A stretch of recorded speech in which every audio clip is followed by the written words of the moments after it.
Students, आप लोगों को साउंड क्लियर आ रही है? कोई प्रॉब्लम तो नहीं है? तो आसिया जो रियाज है वो बेटा काइंडली बता दो। 23, 29 बेटा, आवाज साउंड क्लियर आ रही है? और पिक्स ये जो मोबाइल, जी सर, आवाज क्लियर आ रही है। चलो ठीक है, थैंक यू। स्टूडेंट्स, आज हमने जो टॉपिक डिस्कस करना है that is rules of resonance. ठीक है, ये आज हमारा मेन टॉपिक है। हमने वो रूल्स पढ़ने हैं जिनके तहत रेजोनेंस होती है। ठीक है, यानी किन रूल्स के तहत आपने रेजोनेंस करानी है, किन रूल्स के तहत जो है आपने रहते हुए रेजोनेंस स्ट्रक्चर लिखने हैं। ठीक है, और कौन से रेजोनेंस स्ट्रक्चर जो है वो नहीं होते। तो बेटा पहला रूल दिया हुआ है, resonance structures are not actual structure for a molecule. ये मैंने आप लोगों को बताया था कि जो रेजोनेंस स्ट्रक्चर्स होते हैं वो एक्चुअल मॉलिक्यूल में इलेक्ट्रॉन्स की शेयरिंग की डिफरेंट पॉसिबिलिटी होते हैं, लेकिन असल में जो असल स्ट्रक्चर होता है ना, उसमें इलेक्ट्रॉन्स हैं वो उस तरह से शेयर नहीं होते, बल्कि वो तमाम का वो हाइब्रिड होता है। मिसाल के तौर पर मैंने आप लोगों को बताया था बेटे कि जो बेंजीन है ना, हम उसके डिफरेंट स्ट्रक्चर लिखते हैं पेपर पे। हम लिखते हैं कि एक बेंजीन का ये स्ट्रक्चर पॉसिबल है। हम कहते हैं कि बेंजीन का जी ये वाला जो है दूसरा स्ट्रक्चर पॉसिबल है। ये वाला पाई बॉन्ड इधर आ सकता है, ये वाला पाई बॉन्ड इधर जा सकता है, ये वाला जो पाई बॉन्ड होगा वो यहाँ जा सकता है। इसके अलावा 3 आप लोगों ने बेंजीन के और स्ट्रक्चर पढ़े हुए हैं। ठीक है, ये इन दोनों कार्बन के दरमियान बॉन्ड बन सकता है जी। सॉरी,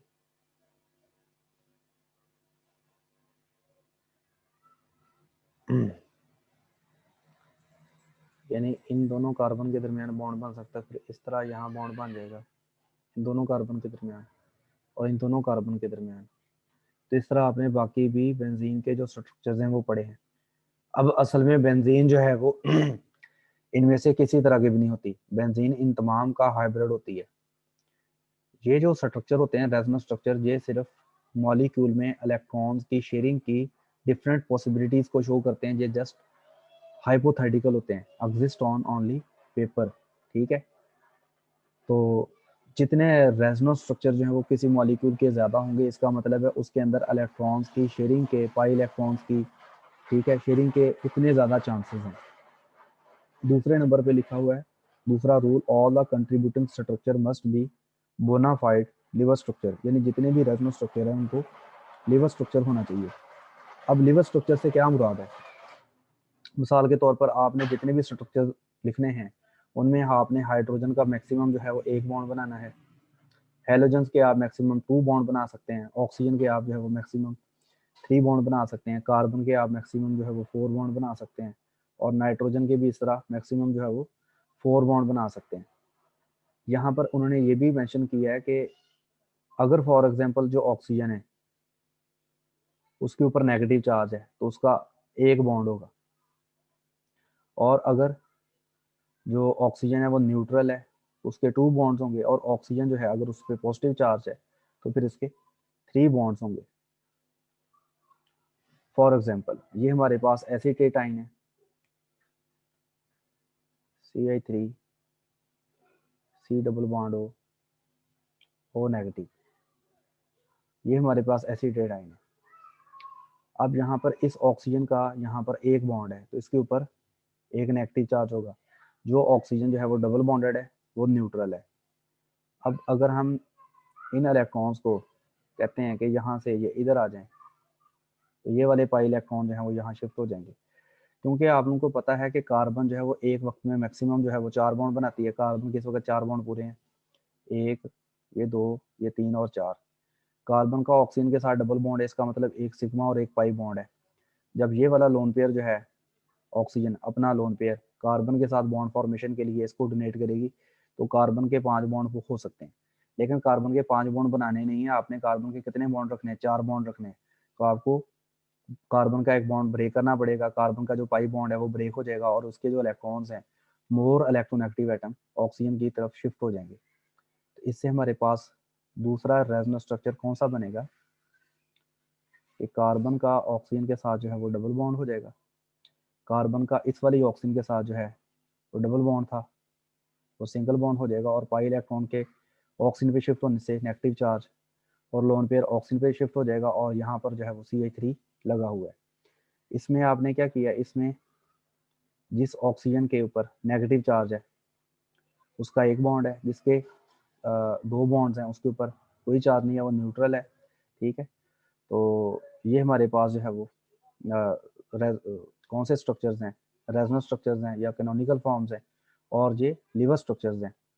ठीक है, अब आप ऐसा नहीं करेंगे, मिसाल के तौर पर जो है वो ऑक्सीजन के आप जो है वो इस तरह इसको लिख दें, ऐसे इस तरह कार्बन के कितने बॉन्ड हो जाएंगे, 5 बॉन्ड, यानी कार्बन के 2 बॉन्ड इधर, 2 बॉन्ड इधर, और 2 2 4 और 1 5। तो ऐसे वाला लिवर स्ट्रक्चर नहीं होता, तो ये वाला लिवर स्ट्रक्चर नहीं है। इसमें वो कहता है पहला लिवर स्ट्रक्चर है, दूसरा लिवर स्ट्रक्चर है, पहले वाले लिवर स्ट्रक्चर में भी कार्बन के 4 बॉन्ड्स हैं, दूसरे वाले लिवर स्ट्रक्चर में भी 4 बॉन्ड है, लेकिन जो तीसरे वाला स्ट्रक्चर है उसमें कार्बन के 5 बॉन्ड हैं, तो ये वाला लिवर स्ट्रक्चर नहीं होगा। आप मैक्सिमम कार्बन के लिए 4 बॉन्ड्स ही बनाएंगे। ठीक है, 5वां बॉन्ड आप नहीं बना सकते। यहाँ पर उन्होंने लिवर स्ट्रक्चर ही की शराइत दी हुई हैं कि मिसाल के तौर पर आप हाइड्रोजन के मैक्सिमम जो है वो 1 बॉन्ड बनाएंगे, हेलोजन के आपने मैक्सिमम जो है वो 2 बॉन्ड बनाने हैं, ऑक्सीजन के आपने मैक्सिमम जो है वो 3 बॉन्ड बनाने हैं, कार्बन के आपने मैक्सिमम जो है 4, और नाइट्रोजन के भी इस तरह मैक्सिमम जो है वो 4 बॉन्ड बन सकते हैं। ठीक है, अब यहाँ पर जो है अगर आप अगला देखें, अगली एग्जांपल देखें, तो अगली एग्जांपल में आप लोगों को यहाँ पर जो है मिल रहा है, 1 मिनट स्टूडेंट्स, यहाँ पर आप देखें एसिटिक एसिड का मॉलिक्यूल है।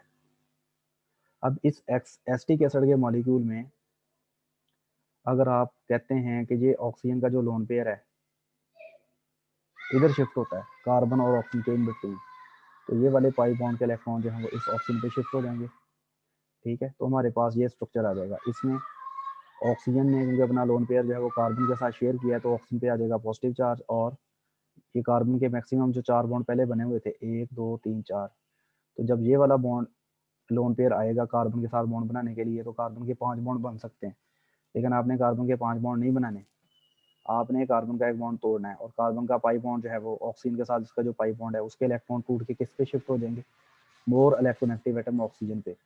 तो ये हमारे पास स्ट्रक्चर आ जाएगा। इसमें देखें इस स्ट्रक्चर में भी कार्बन के 4 बॉन्ड्स हैं, कार्बन के 1 2 3 और ये 4, और इस स्ट्रक्चर में भी 4 बॉन्ड्स हैं।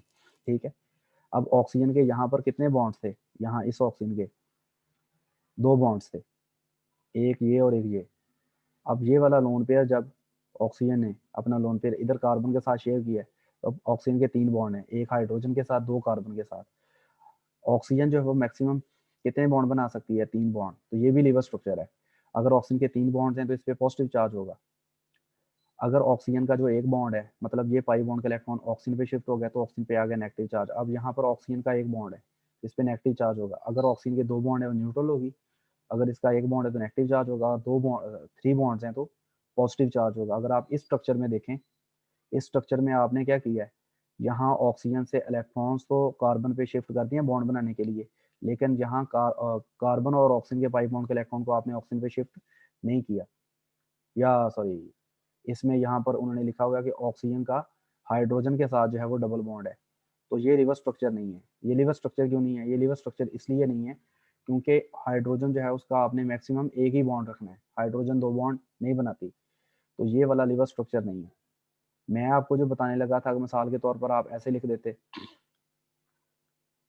CH3 C double bond O double bond OH, और यहाँ पर पॉजिटिव चार्ज, यानी इस स्ट्रक्चर में आपने क्या करना था, आपने ये वाले इलेक्ट्रॉन जो हैं लोन पेयर वाले इलेक्ट्रॉन, वो तो आपने शिफ्ट कर दिए इधर कार्बन के साथ, और आगे फिर कार्बन और ऑक्सीजन के पाई बॉन्ड के इलेक्ट्रॉन उधर ऑक्सीजन पे शिफ्ट नहीं किए, तो क्या होना था, मतलब कि आपने कार्बन के कितने बॉन्ड बना देने थे, 5 बॉन्ड, 1 2 3 और 4 5, तो कार्बन इस तरह आपने 5 बॉन्ड नहीं बनाती, ये इसका लिवर स्ट्रक्चर नहीं होना था। इसी तरह अगर हम फर्दर देखें, फर्दर नेक्स्ट एग्जांपल में वंस अ मिनट, सारे जो रेज करना पड़ता है।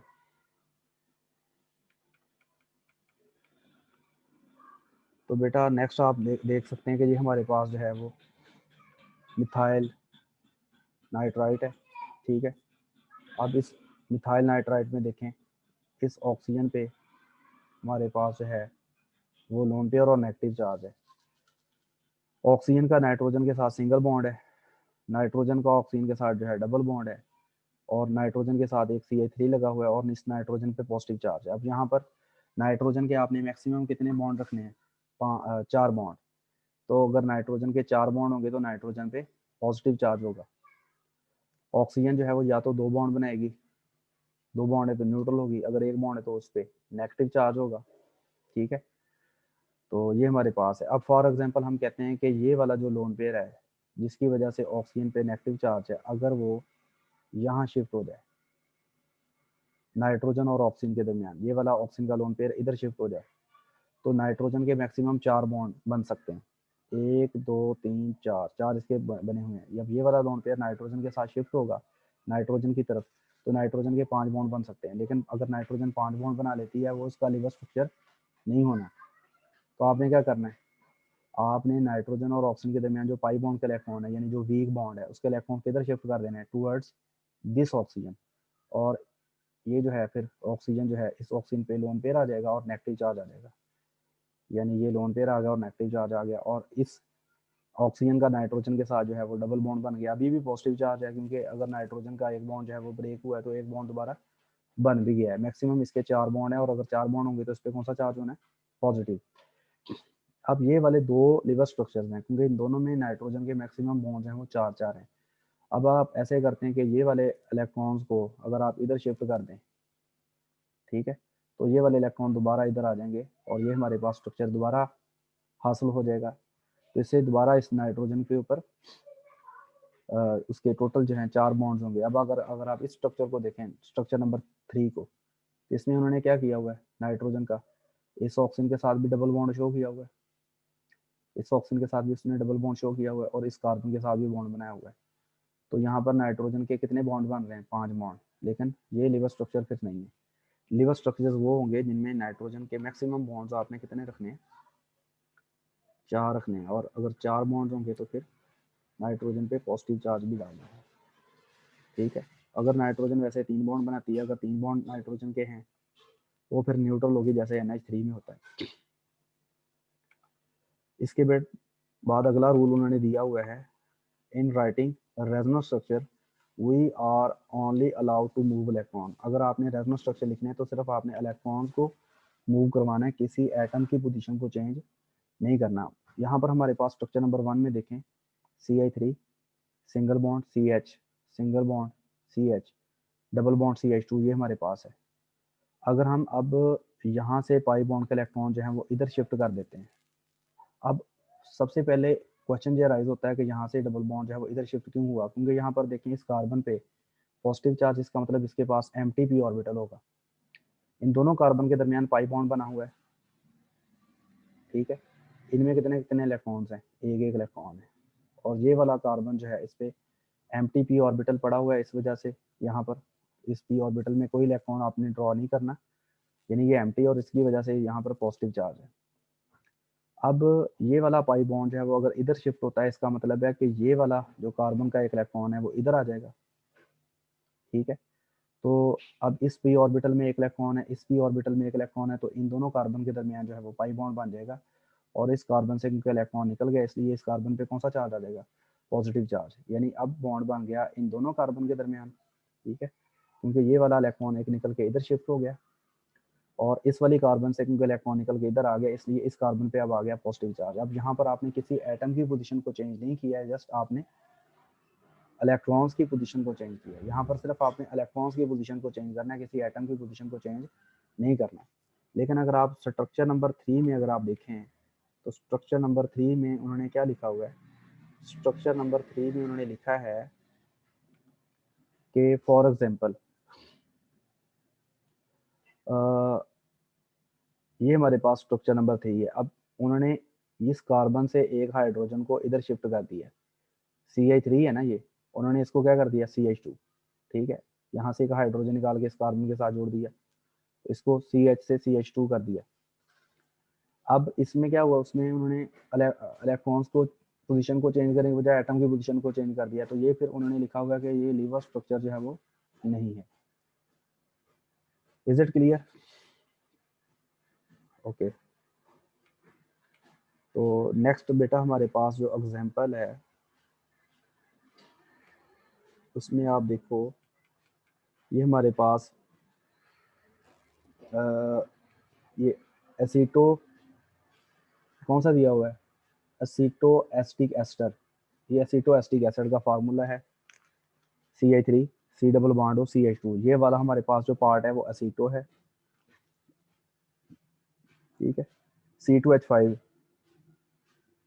C डबल, ये हमारे पास जो है एसीटो एस्टिक एस्टर है, ये हमारे पास एसीटो एस्टिक एस्टर है, ठीक है। अब इसमें उन्होंने क्या किया, इसमें उन्होंने इस वाली कार्बन से, यहाँ कितने हाइड्रोजन लगे हुए हैं, इधर हाइड्रोजन लगे हुए हैं 2, उन्होंने एक हाइड्रोजन को इस ऑक्सीजन पे शिफ्ट कर दिया और यहाँ से पाई बॉन्ड के इलेक्ट्रॉन को उन्होंने शिफ्ट कर दिया इस वाले, यानी मतलब उन्होंने ऐसे लिखा है जी, मैं आपको थोड़ा सा क्लियर करके बता देता हूँ। CH3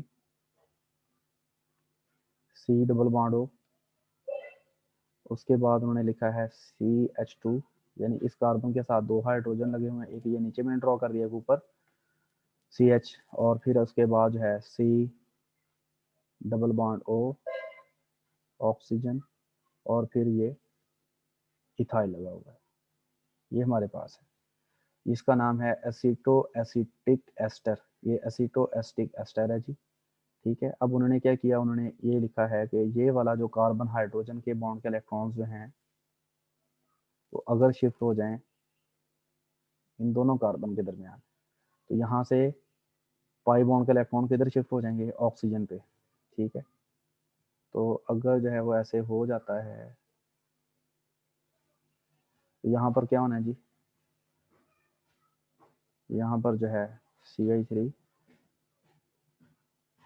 C डबल बॉन्डों की बजाय सिंगल बॉन्ड आ जाएगा, और ये वाला जो हाइड्रोजन होगा वो इस ऑक्सीजन पे जाके लग जाएगा, तो C कार्बन के साथ OH ग्रुप लग जाएगा, और कार्बन कार्बन के दरमियान जो है वो सिंगल बॉन्ड की बजाय डबल बॉन्ड आ जाएगा। उसके बाद यहाँ CH लगा हुआ है, उसके बाद C डबल बॉन्ड O है, C डबल बॉन्ड O, फिर उसके बाद ऑक्सीजन है, फिर इसके बाद जो है वो इथाइल ग्रुप लगा हुआ है। ये हमारे पास एक और मॉलिक्यूल बन गया। इसमें क्या हमने सिर्फ इलेक्ट्रॉन्स की पोजीशन को चेंज किया, बल्कि एटम की पोजीशन को भी चेंज कर दिया, क्योंकि यहाँ से हाइड्रोजन इधर से इधर शिफ्ट कर दिया हमने, तो ये कोई रेजोनेंस स्ट्रक्चर नहीं है, ठीक है। ये बेसिकली एक रिएक्शन हो रहा है, it is not a resonance structure but it is a reaction, ठीक है जी। तो ये रेजोनेंस स्ट्रक्चर इस तरह नहीं लिखते जिसमें हम इलेक्ट्रॉन्स की पोजीशन को चेंज करने के साथ साथ एटमों की पोजीशन भी चेंज कर दें, ऐसा रेजोनेंस स्ट्रक्चर नहीं होता। जस्ट आपने इलेक्ट्रॉन्स की पोजीशन को चेंज करना है, एटम की पोजीशन को चेंज नहीं करना। सबको बेटा क्लियर है ना? ये हमारे पास जो है, अगर कोई बच्चा सुन रहा है, हम ना जरनब से पूछ लेते हैं कि बेटा समझ आ रही है आप लोगों को? जी सर आ रही है। चलो ठीक है बेटा।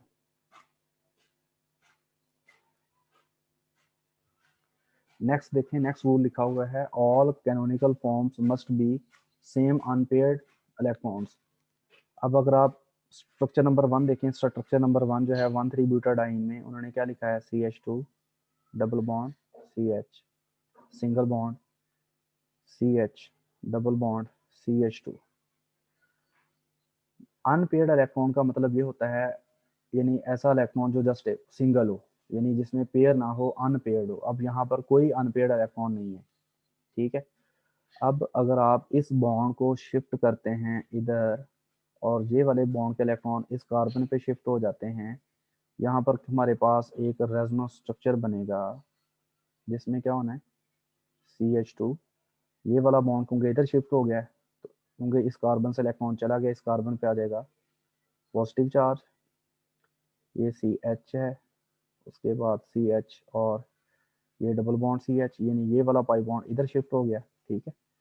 यानी आपने जो पाई बॉन्ड होता है उसको अगली दो कार्बन के दरमियान शिफ्ट करना होता है, अगले दो एटम के दरमियान शिफ्ट करना होता है, इसको यहाँ से उठा के टू डियारे नहीं पहुंचा देना होता। तो यहाँ से इधर आ गया पाई बॉन्ड, ठीक है, यहाँ से इलेक्ट्रॉन कार्बन से चले गए, यहाँ पर पॉजिटिव चार्ज आ गया, और ये वाले पाई बॉन्ड के इलेक्ट्रॉन जो हैं वो इस CH2 वाली कार्बन पे आ जाएंगे, और इस CH2 वाली कार्बन पे लोन पेयर और नेगेटिव चार्ज आ जाएगा। अब यहाँ पर देखें, यहाँ पर भी इलेक्ट्रॉन पेयर्ड है, ये वाला इलेक्ट्रॉन भी पेयर्ड है, इसका मतलब है इसमें भी कोई अनपेयर्ड इलेक्ट्रॉन नहीं है, इसमें भी कोई इलेक्ट्रॉन अनपेयर्ड नहीं है। तो इसका मतलब है कि जिसमें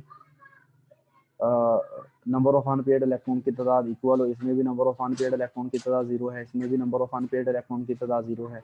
तो ये क्या है, दीज आर द क्या नाम है, कैनोनिकल फॉर्म्स हैं। लेकिन अगर आप एक और उन्होंने लिखा हुआ है कि अगर हम ये कहें for example CH2 double bond CH single bond CH double bond CH2।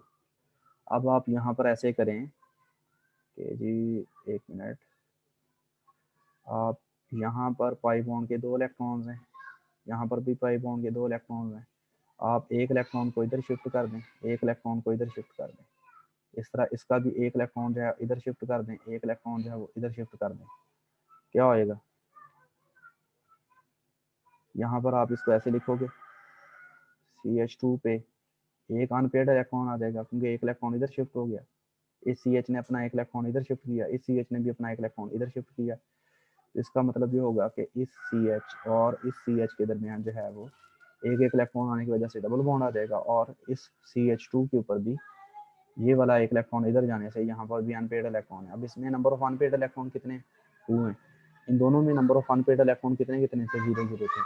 तो ऐसे वाला रेजोनेंस स्ट्रक्चर नहीं होता। हाँ, अगर पहले स्पीशी में भी 2 अनपेयर्ड इलेक्ट्रॉन है तो फिर सारे आपने कैनोनिकल फॉर्म वो ड्रॉ करनी जिनमें 2 ही अनपेयर्ड इलेक्ट्रॉन हो। लेकिन अगर पहले वाला जो स्ट्रक्चर है जो एक्चुअल है उसमें नंबर ऑफ अनपेयर्ड इलेक्ट्रॉन 0 है, तो अगले में भी नंबर ऑफ अनपेयर्ड इलेक्ट्रॉन 0 ही रखना है, ठीक है, और उससे अगले वाले में भी 0 ही होना चाहिए। अगर इसमें 1 था तो इसमें भी 1, इसमें भी 1, यानी आपने जितने भी रेजोनेंस स्ट्रक्चर या कैनोनिकल फॉर्म लिखनी है उनमें नंबर ऑफ अनपेयर्ड इलेक्ट्रॉन्स को क्या रहना चाहिए, सेम रहना चाहिए, ठीक है। तो आई होप सो आपको इस रूल के बारे में भी समझ आ गई होगी। इसके बाद बेटा अगला रूल है कि जितने भी रेजोनेंस स्ट्रक्चर्स हैं या जिस स्ट्रक्चर में आपने रेजोनेंस करवानी है उसमें सारे एटम्स हैं वो एक प्लेन में होने चाहिए और सारे पी ऑर्बिटल एक दूसरे के परपेंडिकुलर होने चाहिए, एक दूसरे के पैरेलल होने चाहिए, सारे पी ऑर्बिटल्स प्लेन के वो परपेंडिकुलर होने चाहिए, एक दूसरे के वो पैरेलल होने चाहिए। जिस तरह आप लोगों ने बेंजीन में पढ़ा हुआ है कि सारे कार्बन एटम्स हैं वो प्लेन में होते हैं और सारे पी ऑर्बिटल एक दूसरे के पैरेलल होते हैं। फॉर एग्जाम्पल अगर हम बेंजीन को ही देखें तो सारे एटम्स हैं प्लेन ऑफ पेपर पे पड़े हुए हैं और सारे पी ऑर्बिटल्स हैं वो एक दूसरे के बिल्कुल पैरेलल हैं। ये वाला पी ऑर्बिटल जो है वो पैरेलल है इस वाले के, ये वाला पी ऑर्बिटल इस वाले के पैरेलल है, यानी सारे पी ऑर्बिटल जो हैं वो पैरेलल हैं और सारे एटम्स जो हैं वो कार्बन एटम और हाइड्रोजन एटम वो प्लेन में। तो सारे पी ऑर्बिटल एक दूसरे के साथ पैरेलल ओवरलैप कर सकते हैं, तो इसमें रेजोनेंस है वो पॉसिबल है। अब अगर आप इस मॉलिक्यूल में देखें जिसका नाम लिखा हुआ है साइक्लोऑक्टाटेट्राईन, साइक्लोऑक्टाटेट्राईन साइक्लिक कंपाउंड है, 8 कार्बन है, ऑक्टा है, ठीक है। उसके बाद टेट्राईन का क्या मतलब है, 4 डबल बॉन्ड है, 1 2 3 4। अब इसमें ना ये वाले जो कार्बन हैं इनके पी ऑर्बिटल ऐसे पड़े हुए हैं। चलो मैं एक मिनट इसको ज़रा थोड़ा सा रेज करके और कलर वाली मार्कर निकाल के फिर लिखता हूँ, जैसे आपको ज़रा क्लियर हो जाए। यहाँ पर बेटा ये वाली कार्बन का जो पी ऑर्बिटल है वो यहाँ पर पड़ा हुआ है, ये वाली कार्बन का पी ऑर्बिटल यहाँ पर पड़ा हुआ है, ये वाली कार्बन का पी ऑर्बिटल जो है यहाँ पर पड़ा हुआ है, ये वाली कार्बन का पी ऑर्बिटल यहाँ पर पड़ा हुआ है, यानी ये वाले एक दूसरे के पैरेलल हैं, ये वाले एटम जो हैं वो प्लेन में। लेकिन ये वाले अगर आप 2 एटम देखें यहाँ पर और यहाँ पर, इस तरह यहाँ पर और यहाँ पर, ये प्लेन से ऊपर उठे हुए हैं, ठीक है। इसका पी ऑर्बिटल जो है वो इस तरह होगा, इस तरह से, इस तरह करके होगा। अब ये इसके साथ पूरा पैरेलल नहीं है, ये वाला ऐसे पड़ा हुआ है और ये वाला जो है ऐसे पड़ा हुआ है। अब ये वाला जो बॉन्ड है, ये वाला जो p ऑर्बिटल है, इस वाले p ऑर्बिटल के साथ ऐसे ओवरलैप नहीं कर सकता। मतलब एक p ऑर्बिटल जो है ऐसे पड़ा हो और दूसरा p ऑर्बिटल जो है वो ऐसे पड़ा हो, या तो दोनों है ऐसे हो, एक ऐसे है तो दूसरा भी ऐसे ही हो, जैसे ये आपस में है। इनके दरमियान ओवरलैप हो सकता है, इनके दरमियान ओवरलैप हो सकता है, इनके दरमियान ओवरलैप हो सकता है, इनके दरमियान ओवरलैप हो सकता है, लेकिन इसका इसके साथ, इसका इसके साथ, इसका इसके साथ और इसका इसके साथ ओवरलैप नहीं हो सकता। यानी एक एटम, एक मॉलिक्यूल में जितने भी एटम्स हैं वो सारे प्लेन में हों, ताकि सारे के सारे p ऑर्बिटल एक दूसरे के पैरेलल हों। अब यहाँ पर देखें ना, इस स्ट्रक्चर में भी इन्होंने लिखा हुआ है कि ये वाला जो है ना हमारे पास जो पाई बॉन्ड है वो इस पाई बॉन्ड के साथ रेजोनेंस में नहीं है, कॉन्जुगेशन में नहीं है। उसकी वजह ये है क्योंकि ये वाली कार्बन का p ऑर्बिटल अगर ऐसे पड़ा हुआ है तो इस वाली कार्बन का जो p ऑर्बिटल होगा वो प्लेन यानी आउट ऑफ प्लेन होगा, ये उसके बिल्कुल पैरेलल नहीं होगा बल्कि परपेंडिकुलर होगा, इसलिए ये आपस में ओवरलैप नहीं कर सकते। ओवरलैप करने के लिए ज़रूरी है कि सारे के सारे जो p ऑर्बिटल्स हैं वो एक दूसरे के पैरेलल हों, ठीक है, और सारे एटम्स हैं वो प्लेन में हों। और अगला रूल उन्होंने क्या दिया हुआ है जी, अगला रूल उन्होंने दिया हुआ है कि actual molecule the resonance hybrid is always more stable then any canonical form. यानी जितने भी कैनोनिकल फॉर्म्स हैं उनसे एक्चुअल मॉलिक्यूल जो है वो ज़्यादा स्टेबल होना है। मिसाल के तौर पर अगर हम इन दो स्ट्रक्चर में देखें, उन्होंने क्या लिखा है, CH2 double bond CH single bond CH2। अब यहाँ पर पॉजिटिव चार्ज है। अब ये वाला जो पाई बॉन्ड है इसका इलेक्ट्रॉन अगर इधर शिफ्ट हो जाए क्या होगा, CH2 यहाँ डबल बॉन्ड आ जाएगा, यहाँ CH है और इस वाले CH2 पे भी कौन सा चार्ज आ जाएगा, पॉजिटिव चार्ज। अब इस स्ट्रक्चर के इस मतलब कह लें कि प्रोपिनाइल कैटाइन के हमारे पास दो स्ट्रक्चर्स हैं। अब एक्चुअल जो प्रोपिनाइल कैटाइन है इन दोनों से ज़्यादा स्टेबल होगा, उसको हम कैसे लिखेंगे, उसको लिखेंगे CH2 single bond CH single bond CH2। ऐसे लिखने के बाद अब यहाँ देखें, ये वाला पाई बॉन्ड इन दोनों कार्बन के दरमियान भी हो सकता है, इन दोनों कार्बन के दरमियान भी, तो हम इसको डॉटेड से शो करेंगे कि इलेक्ट्रॉन जो है ना पाई बॉन्ड के वो इन दोनों कार्बन पे रेजोनेट करें और पॉजिटिव चार्ज फर्स्ट और थर्ड कार्बन के दरमियान है, तो हम जो पॉजिटिव चार्ज होगा वो दोनों कार्बन पे थोड़ा थोड़ा लिख देंगे। यानी थोड़ा सा पॉजिटिव चार्ज इधर है, थोड़ा सा इधर है, क्योंकि इलेक्ट्रॉन दोनों कार्बन पे स्प्रेड हुए हुए हैं। ये वाला है रेजोनेंस हाइब्रिड, ठीक है, ये ज़्यादा स्टेबल होगा इन दोनों कंट्रीब्यूटिंग स्ट्रक्चर से। एक्चुअली ये होना है, ये उसकी सिर्फ इलेक्ट्रॉन्स की डिफरेंट शेयरिंग की पॉसिबिलिटी हमने मेंशन की है। यानी ये वाला एक्चुअल है, ये रेजोनेंस हाइब्रिड है ये, ठीक है। अब असल में जो प्रोपिनॉल कैटाइन है वो ना ऐसे जैसा है ना ऐसे जैसा है, बल्कि ये प्रोपिनॉल असल प्रोपिनॉल कैटाइन के सिर्फ दो कंट्रीब्यूटिंग स्ट्रक्चर हैं।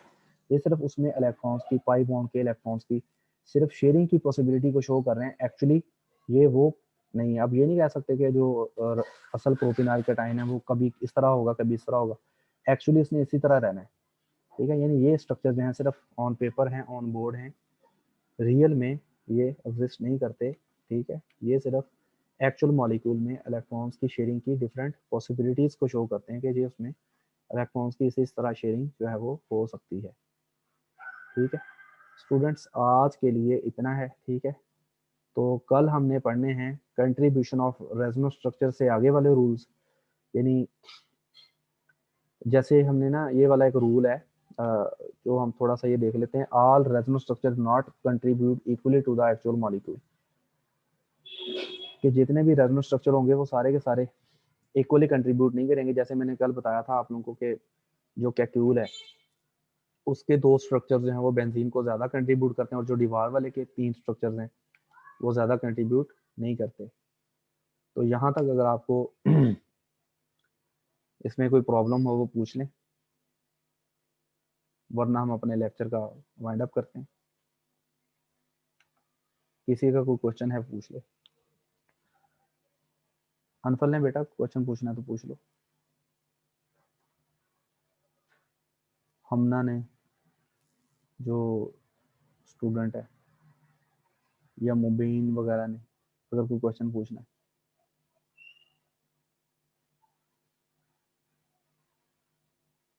किसी का कोई क्वेश्चन नहीं है?